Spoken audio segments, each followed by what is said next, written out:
ವೇದಾಂತ ಸಂವತ್ಸರ. ಓಂ ಗೂಢಾತ್ಮವಿದೇ ವೇದಾಂತ ಭಾಸ್ಕರಾಯ ನಮಃ. ಸರ್ವಭೂತೇಷು ಗೂಢೋಪಿ ಆತ್ಮಾನೈವ ಹಿ ಗೃಹ್ಯತೆ ಸಂಪ್ರದಾಯವಿದಾಗ್ರಾಹ್ಯಃ ಇತಿ ವೇದಾಂತ ಭಾಸ್ಕರಃ.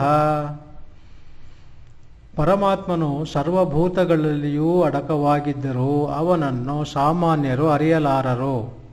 ವೇದಾಂತ ಸಂಪ್ರದಾಯವನ್ನು ಬಲ್ಲವನು ಮಾತ್ರ ಈ ಆತ್ಮನನ್ನು ಅರಿಯಬಲ್ಲನು. ಡಿಸೆಂಬರ್ 19. ನಮ್ಮೊಳಗಿದ್ದರೂ ನಾವು ಅರಿಯುವು.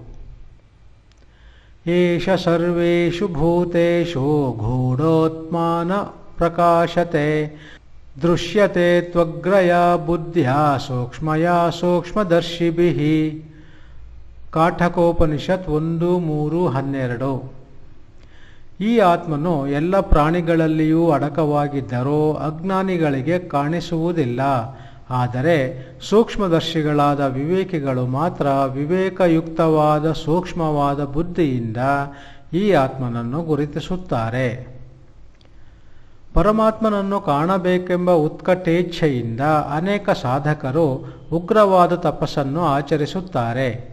ಅದರ ಫಲವಾಗಿ ಅವರಿಗೆ ಸಂಕಲ್ಪಶಕ್ತಿ, ವಾಕ್ಶಕ್ತಿ, ಜನಾಕರ್ಷಣ, ಧನಾಕರ್ಷಣ ಶಕ್ತಿಗಳು ವಶವಾಗಬಹುದು. ಆದರೆ ಇದೇನು ಆತ್ಮಜ್ಞಾನವಲ್ಲ, ಆತ್ಮದರ್ಶನವೂ ಅಲ್ಲ. ಇವರಿಗೆ ಆತ್ಮನ ಜ್ಞಾನವಾಗಿದೆ ಎನ್ನುವಂತಿಲ್ಲ. ತಮ್ಮೊಳಗೆ ಇದ್ದರೂ ಆತ್ಮನನ್ನು ಇಂಥವರು ಅರಿಯಲಾರರು.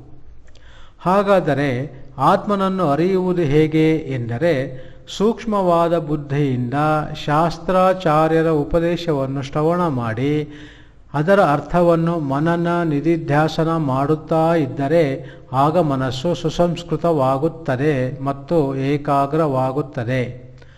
ಆಗ ಮನಸ್ಸಿಗೂ ಮನಸ್ಸಾಗಿರುವ ಪ್ರತ್ಯಗಾತ್ಮನೇ ತಾನೆಂಬ ನಿಶ್ಚಯ ಜ್ಞಾನವು ಉಂಟಾಗುತ್ತದೆ. ಇದಕ್ಕೆ ಹೆಸರು ಆತ್ಮಜ್ಞಾನ. ಇದರಿಂದಲೇ ಮುಕ್ತಿಯು. ಓಂ ಶಾಂತಿ ಶಾಂತಿ ಶಾಂತಿ.